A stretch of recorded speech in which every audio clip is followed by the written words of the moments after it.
Welcome to the LongBox Paradox, episode 53. I am Dan, and I want to do an impromptu Christmas episode one because there was really no new releases this week. So I figured, well, it's a hell of a time. Let's talk about the state of Batman. Batman, for me, has been one of my favorite titles since I was a kid. I've had good times with it, bad times with it. I have to say, since Rebirth, it's been a hell of a roller coaster to be a Bat fan. Had some up and down moments. Detective has been hit and miss for a while since Tomasi took over in the later part now. It's been a consistent book now. I've liked the Mr. Freeze, Mrs. Freeze story that was going on right now. I'm loving the White Knight, Sean Gordon Murphy universe that he's working on. I did not like Dark Knight's Metal. I'm not going to lie. Dark Knight's Metal to me fell real flat, and it's just been a continuing beating over the head of the dark matter, the dark universe. I hate the dark multiverse. I'm hoping that this Lex Luthor Doom War thing gets to a certain point where it all makes sense, because right now I could care less about the Batman Who Laughs. I had high hopes for the Batman Superman series, and other than a couple of moments here and there, I have not loved it. And that now takes us to the Tom King Batman. So I've kind of gotten labeled as a Tom King hater. I don't think that's 100% correct. I do not think he is a great Batman writer. I loved his work on Vision. I really liked Mr. Miracle. I'm looking forward to the Adam Strange book.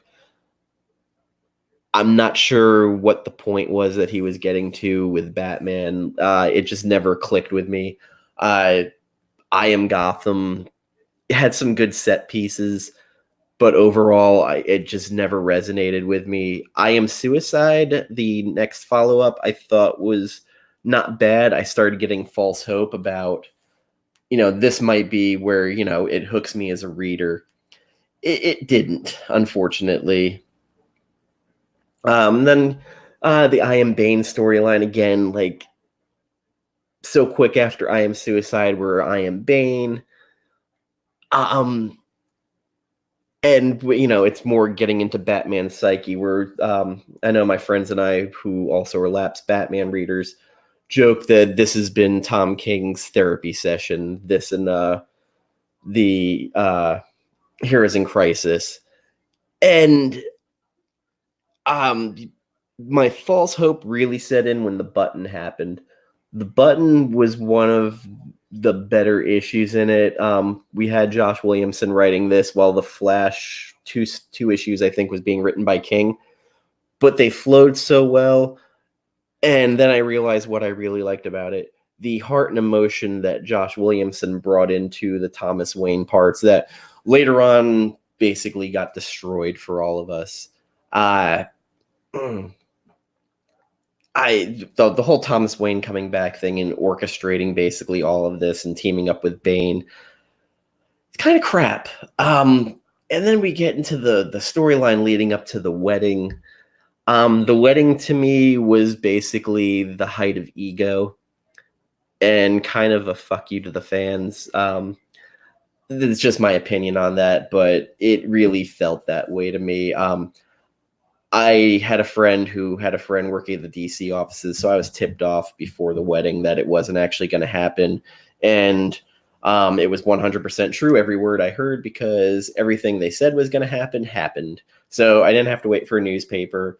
I started warning some of my speculator friends who were buying all the exclusive store-specific covers that, hey, don't buy heavy.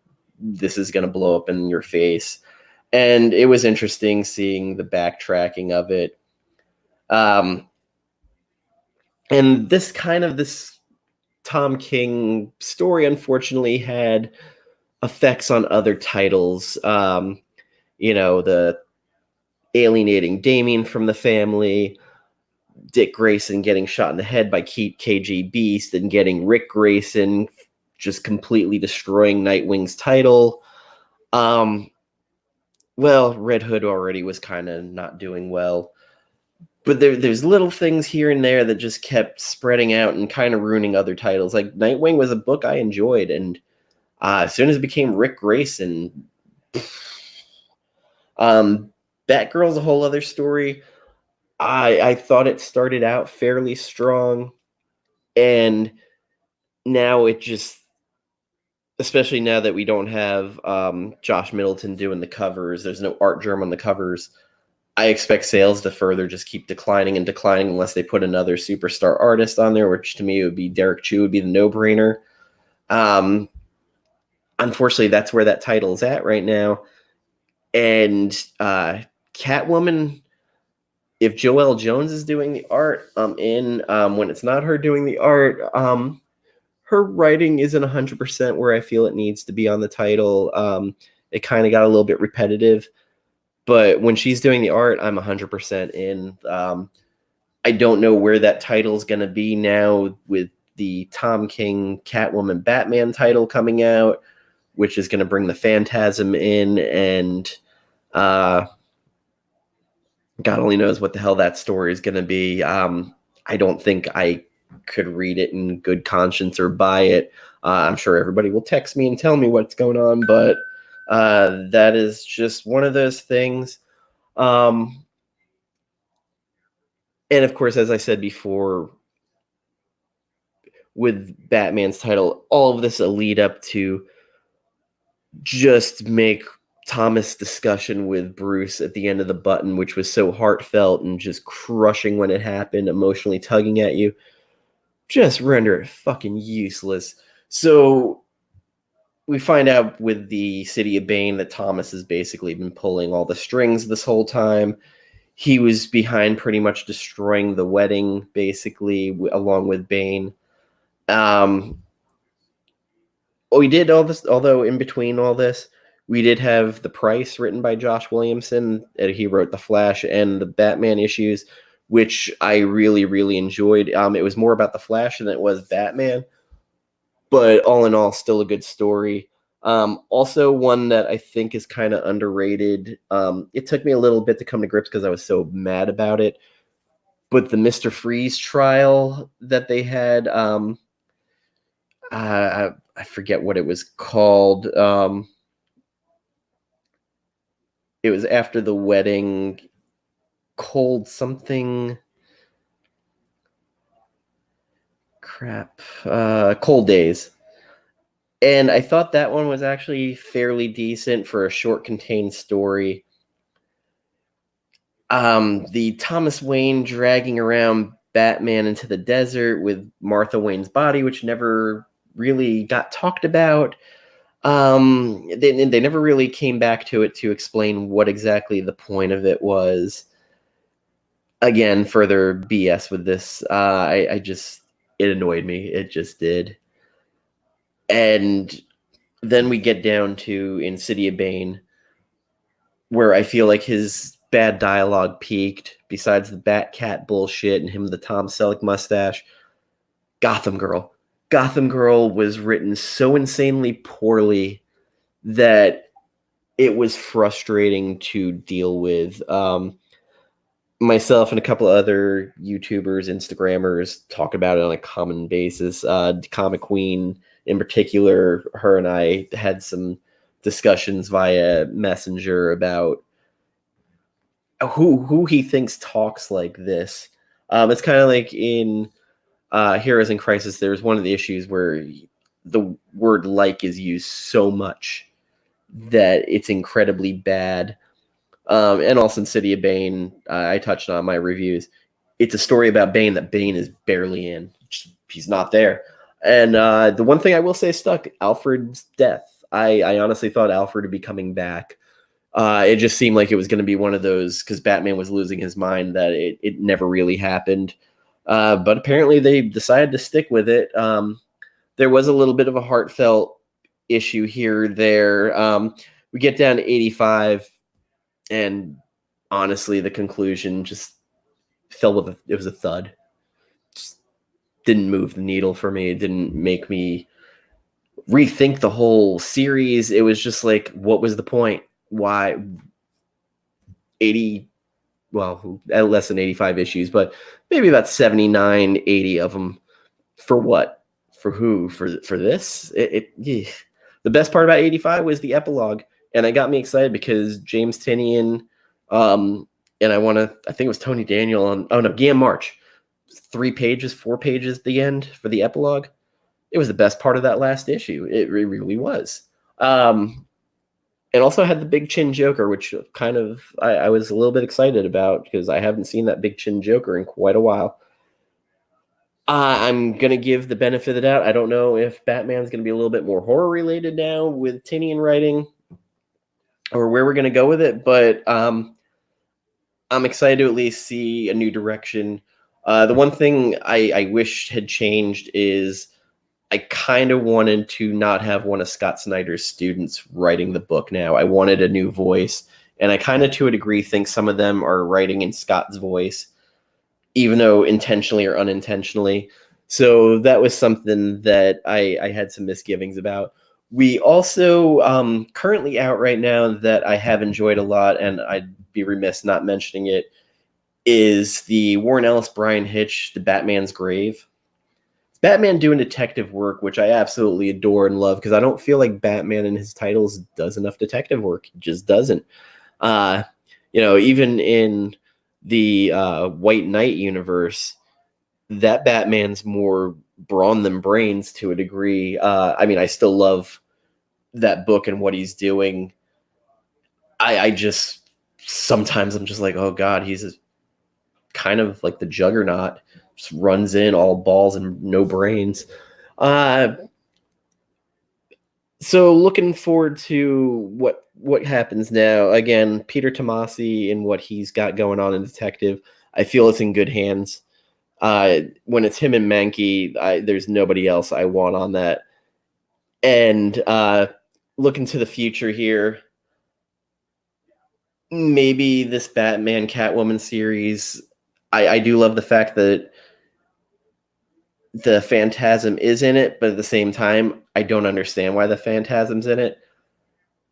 But you have a fantastic artist on that. I have no misgivings about him on there. He's just a fantastic artist. There's no ifs, ands, or buts.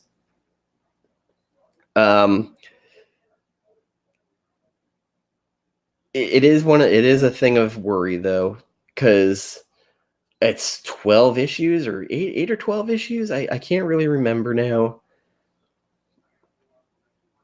I know they were giving extra time so that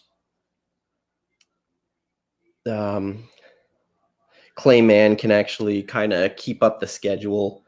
So again, Clayman, he's a fantastic artist. There is a part of me that was like, if I could deal with the writing, I would probably buy it, just for his art. And I still might. I might check out at least the first issue just to see how good or bad it is. There still is this never-ending will it or won't it come out of the Mark Silvestri Batman title. Some sketches and pages leaked out a while ago. It feels like 4 years now. I have a friend who had seen pages at one of the shows and said it was Mark's best art. That excites me, especially for someone who is an artist themselves, saying that it's the best they've seen Mark Silvestri's art look. Of course, when Mark's at his best, Mark takes forever. So that could be part of it. I just want this book to come out. I absolutely 100% do. So that's my look into the future. I think it's Tony Daniel, Guillaume March are going to be on the Tynion run. There might be a couple of other artists joining in as it goes, because I can imagine it's going to be every couple of issues they're going to switch artists. So that kind of excites me. So the Tom King run as a whole, I know a lot of people keep hitting it with an A. I'm going to say it's a C minus. Weirdly, it's how I feel about Doctor Who. It's a show everybody says that's fantastic, and I watch it and I'm like, it's all right. Um, kind of that's what this Tom King thing, like, I think at parts it's poorly written, and at other times the issues you can finish in like a minute. There just nothing happens. Nothing at all happens. I joke that it's like Seinfeld. It is a book about nothing. And in certain issues, it was. One of the other things also I feel is overlooked, and I'm going to start mentioning some older Bat stories that you should go back and read. Go back and read the Grant Morrison run again. I know Grant Morrison's a weird dude and a little bit of high thinking. Sometimes he just writes stuff to fuck with you. The story he wrote, starting with the Damien appearance, it's so arcing and leaves so many clues throughout the whole thing, but it never left me bored. And honestly, like, go back and read some of those issues or get those trades. I think you'll look kinder at it now. Also, I want to say it was Peter Milligan. It was in the either regular Batman book or Detective. There was a story called Dark Knight, Dark City. It is one of the most grim Batman stories I have ever read, and one of the scariest Riddler stories, where the Riddler is absolutely 100% just frightening in it and kind of a Satanist. It was really good. I would also recommend the 10 Nights of the Beast. Nice Cold War drama going on. There is also, after Death in the Family, just a one-shot issue. Is written by Jim Owsley, aka Christopher Priest, of Batman dealing with one of his old masters. Just a single one-shot, but one of the better ones that I have read. Of course, the old Neil Adams stuff is always fantastic. There's a lot of good stuff if you look. There's a lot of stuff that I would recommend over any of the Tom King run. And I'm not trying to shit on it, but I hear people constantly talking about how great it is. And there's a ton of different. I'm not even talking about the staples of your Frank Miller stuff. No, like there's good stuff besides that. You also have No Man's Land. I thought was great. The Paul Dini detective stuff, the Streets of Gotham, also fantastic. Gotham Knights had a lot of good stories, but Streets of Gotham in particular was one I loved because they had these little like short stories, like one of the potential story of the Joker might have been as a kid. And he used to go to the Wayne Clinic, and how the Elliots and the Waynes and Zatara all kind of intertwined. Of course, I mean, we all know The Long Halloween is a great story. It doesn't take much looking to find great stories, and if you look hard enough or talk to enough Batman fans, you'll find it. Okay, so Dark Knight, Dark City was Batman 452, 453, and 454. And some of the best stuff out there, in my opinion. It was Milligan with Kieran Dwyer art and Mike Mignola covers. So yeah, this is. I just want to have a little chat about the state of the Batman titles. There is a Birds of Prey book coming out, but it's kind of cheap tie into the movie, and I don't know if we really need it. The movie's going to be a disaster. I 100% know it. I just, there's nothing I see there that really makes me want to deal with it. I mean, look how close it is to coming out. We've barely seen any trailers like running nonstop. Oh, another book that I love, and of course we all pretty much know it by but the Under the Red Hood. I think it was Winnick and Mankey on that. Great stuff. My favorite Black Mask that was written, because he's kind of a schlubby dick and who just happened to get a little bit of power at the time.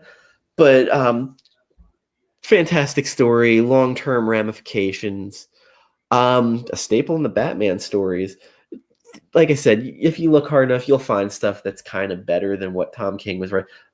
I think Tom King's a good writer. I just don't think he's a great Batman writer. And I said the same thing about Scott Snyder. I think Scott Snyder has Batman's voice in his head, and him and Capullo had such a great synergy together. But when you put Snyder writing Superman and a couple of other characters, I don't feel he has their voice. And I'd almost say the same thing for Jeff Johns, where Jeff Johns, to a degree, I think loves writing the villains better than he likes writing the heroes. But there are certain heroes like Hal and Wally West that he just absolutely, their voices in his head, 100%. And even his Batman Earth 1, where he wrote Batman Bruce Wayne like a lunatic, I enjoyed, because it was just kind of a different take. And I know he always joked that he never wanted to write Batman as the Bat God, but then he does the Justice League Darkseid War, and he puts Batman in the Mobius chair. And, oh, speaking of Jeff Johns, we do have coming this year with Jason Fabok, I think it's coming this year, the 3 Jokers storyline. So if you read Darkseid War, they reveal there's 3 different Jokers. So I'm dying to see where that goes. It's something that with Fabok's art, I'm 100% down. I love Jason Fabok's art. And you put Jeff Johns, who's one of my favorite writers, together on this, and it's a match made in heaven for me, especially after Darkseid War and that Justice League run. The two of them are just fantastic together.